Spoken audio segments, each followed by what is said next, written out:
Hello there, everyone. Welcome to another episode of Camille's Harem. Not just a podcast for novice writers by novice writers, but also a YouTube channel by novice writers for novice writers. Because writing is an adventure, it's more fun with friends. And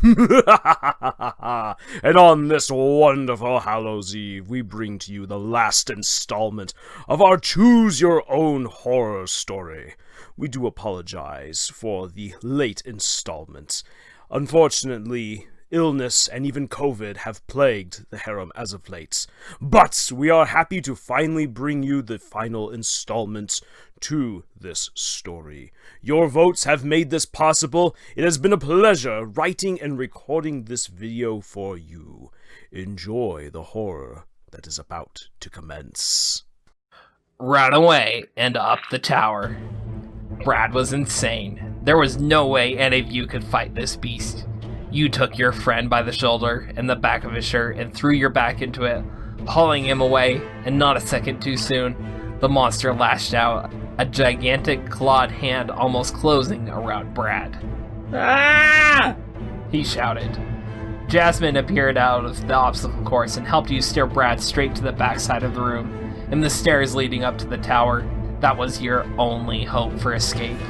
A large, winding slide would take you all down to the bottom and get you out of this hell house. The monster barely made a sound as it surged after you three.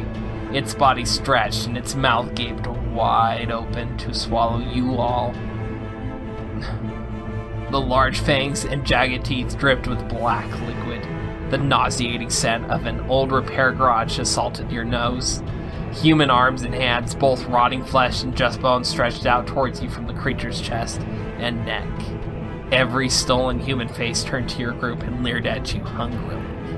Just as a scream escaped your lips, Audrey came flying on a hanging obstacle and smashed into the beast. It knocked the monster backwards, but Audrey fell painfully to the ground. She lay there stunned, but before the monster could snatch her up, Jeff appeared and scooped her up. Come on, everyone! No heroics! Just get out of here! He shouted. All of his training around horror stories and spooky situations was paying off. The large guy had probably already wet his pants, but he was acting, not frozen in place. You turned your attention to the obstacle course, batting rubber buffers and foam pillars out of your way. Grunting, you encouraged your friends. Come on, we've got this. The large body won't let it easily get through. Up ahead, Mohammed struggled to force his way through the obstacles. Letting Jasmine lead Brad, you bounced your way over to him and flattened one of the barriers. Mohammed's things was swallowed up in a yelp as he tumbled and scrambled forward. Crash! Turning to look behind you, large claws took hold of the ceiling. The beast slowly swam through the obstacles, brushing them aside and crushing them down. Hurry, hurry! You shouted, leaping to your feet and bouncing ahead. You nearly crashed into the stairs leading to the next level. Mohammed was so slow that he crashed into your back. As you fell into a desperate tangle of limbs, the creature's progress filled your ears. A strange, whirring sound blended with a hungry growl. Terror gripped you, and you found it harder to move. Get up, you two! Jeff shouted, hauling Mohammed right off you as he still carried Audrey. She was no longer stunned and was shouting to Brad and Jasmine. Keep going! It's right behind you! We're coming. Jasmine called back, pulling Brad after her. He gestured to all of you. Get going! I don't think the stairs will slow it down much either. Jeff agreed. But Mo, come on! The large jock easily carried both of your friends as he raced up the stairs. Heaving, you scrambled up the steps on all fours until you finally got your feet properly under you. You sprinted and crushed into Jeff's back. He grunted and tripped, spilling out onto the tower platform. Audrey tumbled from his arms and Mohammed was nearly flattened. What happened? Audrey squealed. Sorry. You shouted. Quick, the slide! Jeff said, pointing just ahead. You looked behind you and saw the light of Jasmine's phone and Brad's flashlight. They had nearly caught up, and then the funhouse shook. A loud hiss blasted up from the stairwell. The monster was still giving chase. The entire tower quivered as it hauled itself after you and your friends. Mohammed found his footing and sprinted for the slide. Right as he jumped to the slide down, he got tangled right in the air. Ouch! Help me! Brad and Jasmine brought up the rear, and your friends gaped at Mohammed just hanging there. Brad barely lost a beat, though. He crammed the flashlight into your hand and told you to hold it steady. He flipped out a large knife and hacked around Mohammed. Wires. He grunted. This thing actually set traps for us. How did it know? You're seriously asking how a monster knew when to set traps when the question should be why there's a monster in your employer's fun? Mohammed cried out as Brad finally cut him loose.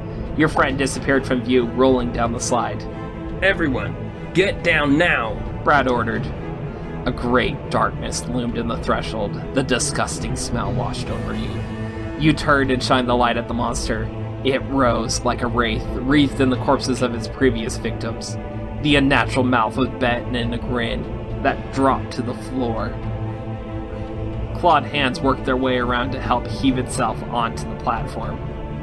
Jeff tackled Audrey and they shot down the slide. The redhead shouted for Brad as they disappeared. Jasmine also called to her boyfriend. As you backed up and away from the monstrosity, you caught her trying to kiss Brad. He shoved her after Jeff, and she tumbled out of sight, wailing. Brad's strong hands grabbed you from behind. Death.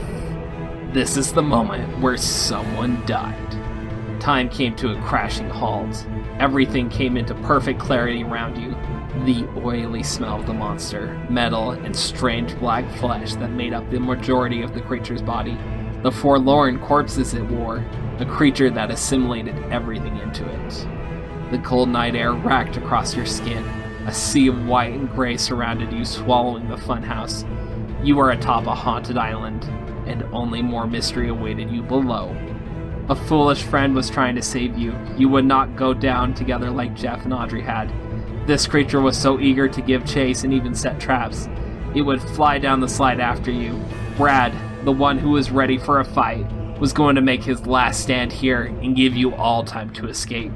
But that wasn't right. He had Jasmine. Audrey needed him. What about Jeff and Mohammed's feelings? What about Brad's family? You felt your friend throw you. Time resumed, and you caught Brad by the wrist, your other hand still holding his flashlight. No. You shouted, falling partway down the slides, trying to tuck him after you. He broke your grasp, but you managed to hold onto his ankle as you crashed down onto the slide. He tripped and fell, sliding back with you. The monster pounced. Screaming incoherently, you pulled with all your might, trying to save your friend. Massive claws dug into him. His own knife snapped as he stabbed it into the creature's strange flesh.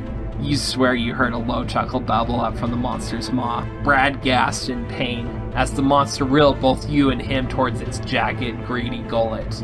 You froze again. This was when death came. You croaked. Brad's free leg slammed into your stomach. The heavy blow weakened your grip and your hand slipped. You fell painfully onto the slide and slowly slid backwards. The creature held up Brad like a bunch of grapes and carefully lowered him into its wide mouth. You picked up speed and rounded the slide's first bend as Brad looked back at you, smiling sadly. Sorry, friend, he said before he vanished from your sight and life forever. Numb, you teetered backwards and slid headfirst all the way to the bottom.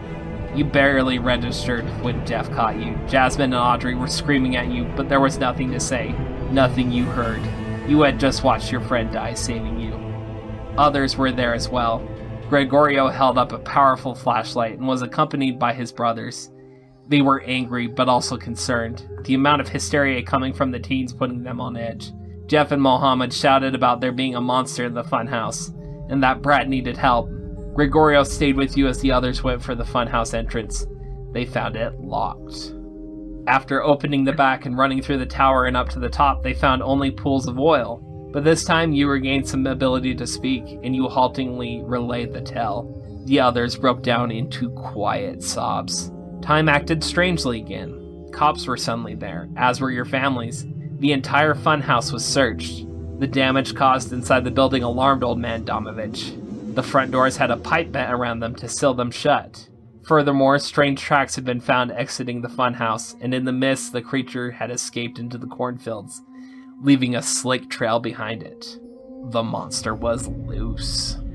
What words could you say? People didn't know if they believed you and gave all of you strange, apprehensive glances. The worst was Brad's father arriving late and then pulling you into hug after you told him what happened. They might not have believed you, but it was clear that something awful had happened in the funhouse. The adults were left reeling and confused. Blankets went over your shoulders. You remember sloshing hot chocolate burning your fingers. When did you make it back home? You had no clue. But one thing was certain, something had escaped. In the next storm, you swore you saw giant teeth flash in the lightning. The road seemed oilier, slicker than before, and a strange smell now hung in the school. Posters to commemorate Brad and his tragic disappearance eventually faded, and you survivors clung together desperately. And so this hole has remained in your heart ever since, and you cannot help but flinch at the sound of pipes stripping, or the scurry of tiny feet. Because this tale is not yet over. Oh no, it has only begun.